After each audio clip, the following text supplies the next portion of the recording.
ہم سب کی حاضری کو اپنی پاک بارگاہ میں قبول و منظور فرمائے۔ گرامی قدر حضرات، قرآن مجید فرقان حمید کی ایک آیت مبارکہ کا کچھ حصہ آج کے جمعۃ المبارک کے اس اجتماع میں گفتگو کے حوالہ سے تلاوت کرنے کی سعادت حاصل ہوئی۔ خالق کائنات جل وعلا نے ارشاد فرمایا، محمد رسول اللہ صلی اللہ علیہ محمد صلی اللہ تعالیٰ علیہ وسلم اللہ کے رسول ہیں، بے شک، والذین معہ، اور آپ کے جو ساتھی ہیں، جو ساتھ ہیں آپ کے، اشداء علی الکفار، وہ کافروں پر بڑے سخت ہیں، رحماء بینہم، اور آپس میں انتہائی نرم دل ہیں۔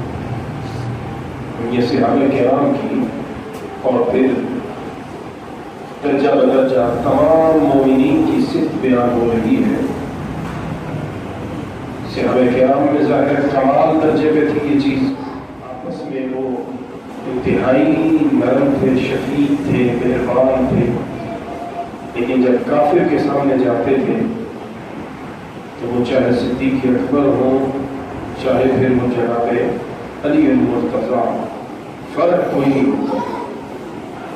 صدیق اکبر اپنی نرم طبیعت کی وجہ سے جانے جاتے، صحابہ کرام کی جماعت میں ان کا مزاج بڑا نرم ہے اور بڑے سافٹ ہیں، اور جناب فاروق اعظم اور مولا علی یہ دوسرے کیٹیگری میں ہے کہ جو برداشت نہیں فرماتے اللہ اور اس کے رسول کے دشمن، بڑے سخت ہیں۔ سختی اور نرمی دونوں ہستیوں کی مشہور ہے، لیکن ایک مقام ایسا آتا ہے جہاں نہ وہ نرم رہتے ہیں اور نہ ان کی سختی کوئی تھوڑی سی نرم ہوتی ہے، دونوں سختی میں کمال درجے پہ ہمیں نظر آتے ہیں، اور یہ وہ مقام ہوتا ہے جہاں اللہ اور اس کے رسول کا دشمن سامنے ہوتا ہے۔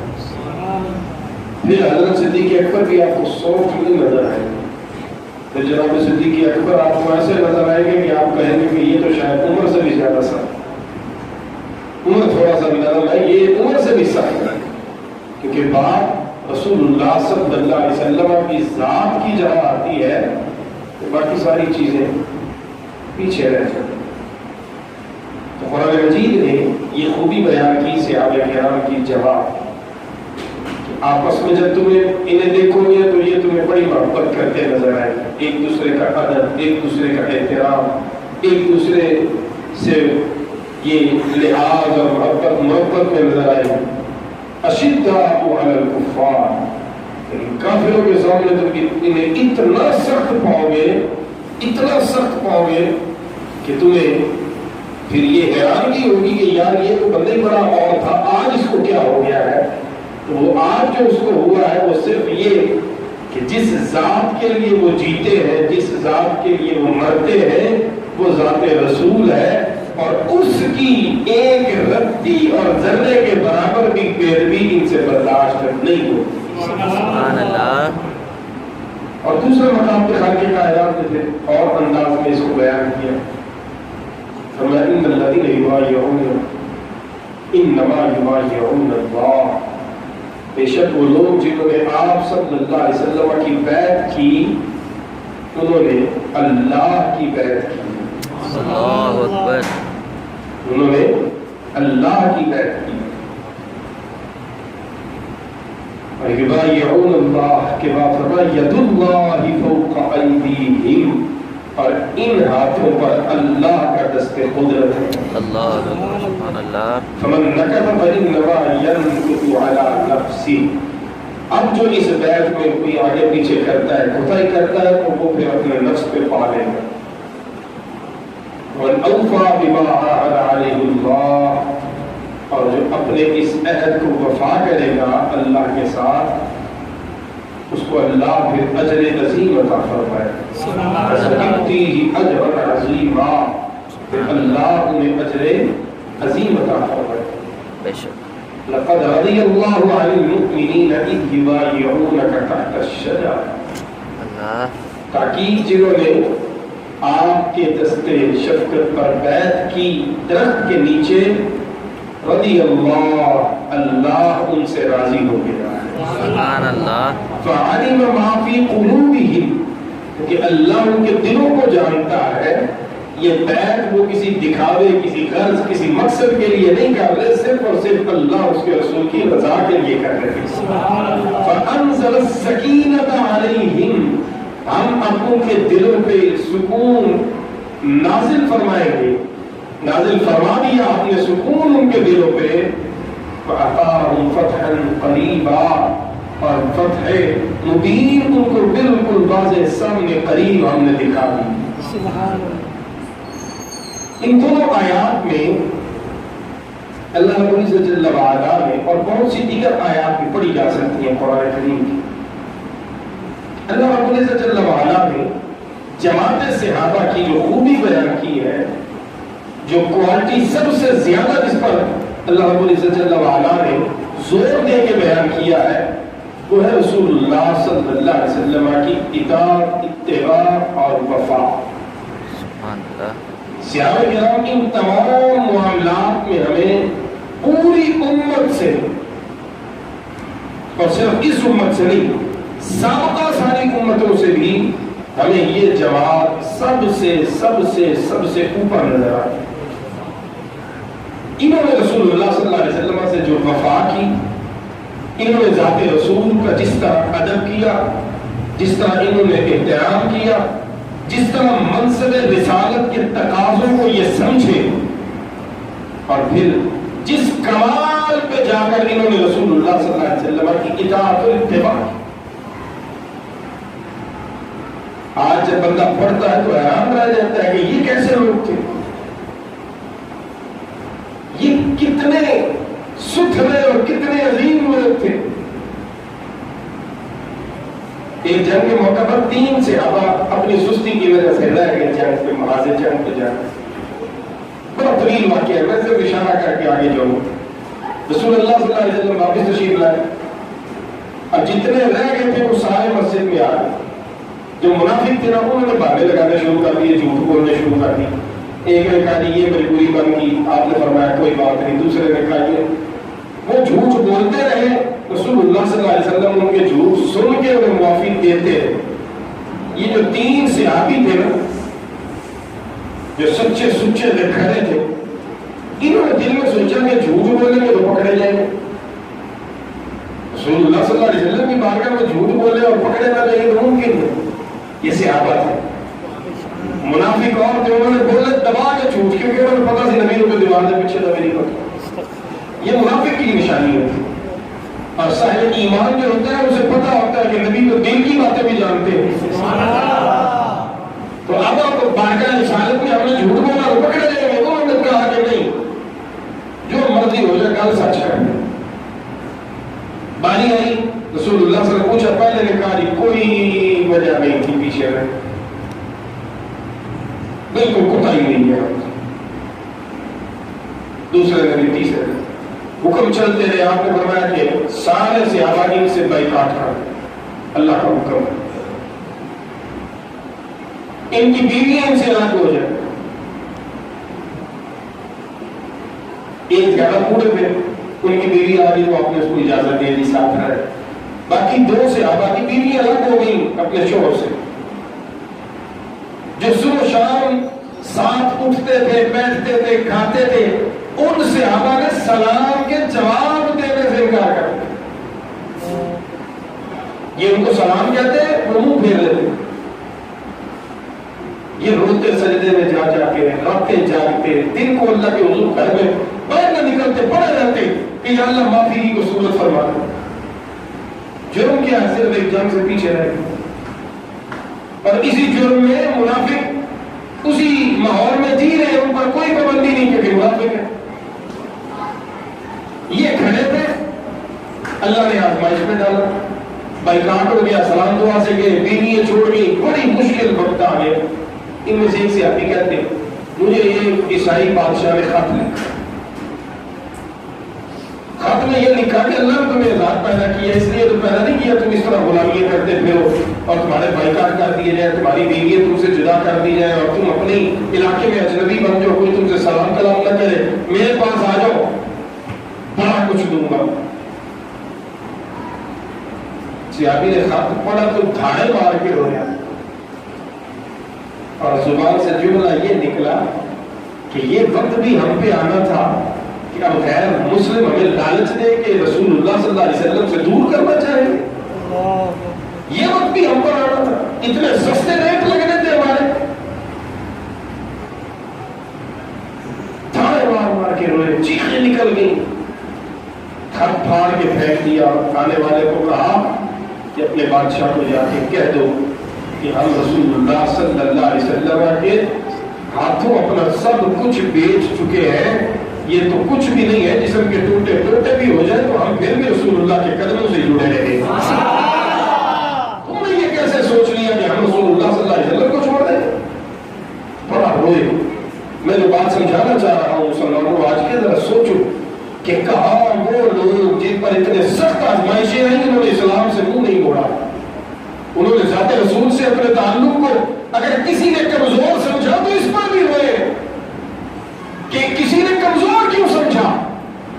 کسی کو یہ جرت بھی کیسے ہوئی کہ وہ ہمیں خریدنے کی کوشش کرے کہ رسول اللہ سے آج کل دور ہے تو یہ دکھ جائے.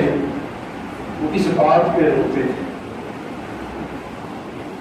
آج کی بات میں نہیں کروں گا جہاں ایک نیشنلٹی کے چکر میں ہم لوگ قادیانی بننے کے لیے تیار ہیں, جہاں تھوڑے سے کاروباری فائدوں کے لیے ہم سنی سے بھابی اور شیعہ ہونے کے لیے تیار ہو جاتے ہیں. چند روپوں کی خاطر ہم اپنی آخرت برباد کر رہے تھے, چند روپوں کی خاطر. اور وہ لوگ کتنے عظیم تھے, ذات رسول سے کس قدر گہرا رشتہ اور ناطہ تھا ان کا, کس قدر ان کی ذات میں, ان کی ہستی میں رسول اللہ صلی اللہ علیہ وسلم کی غلامی رچ بس گئی. انہوں نے بادشاہ کے خط کو ٹھوکر مارا اور روئے کہ بادشاہ نے ہمیں, یہ اس کے ذہن میں آ بھی کیسے گیا کہ ہم رسول اللہ سے غداری کریں. حالانکہ دل ٹوٹا ہوا ہونا چاہیے تھا.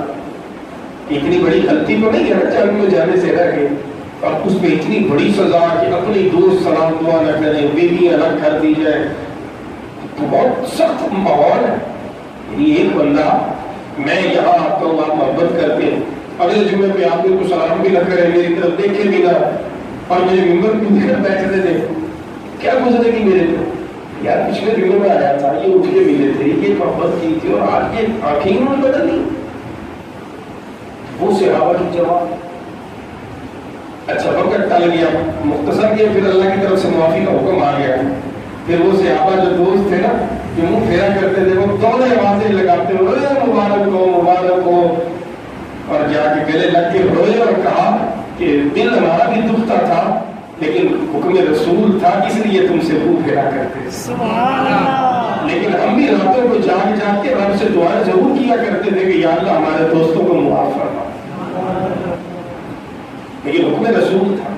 تنہائی میں بھی ہم نے حکم رسول پہ حرف نہیں آتے. اب یہ وہ رسول اللہ صلی اللہ علیہ وسلم کی ذات سے وفا تھی جس کی وجہ سے جماعت صحابہ آج بھی ہمیں سب سے نمایاں, اور آج بھی ہم ان کا نام لیتے ہیں تو دل اور روح تک تو تازگی محسوس ہوتی ہے.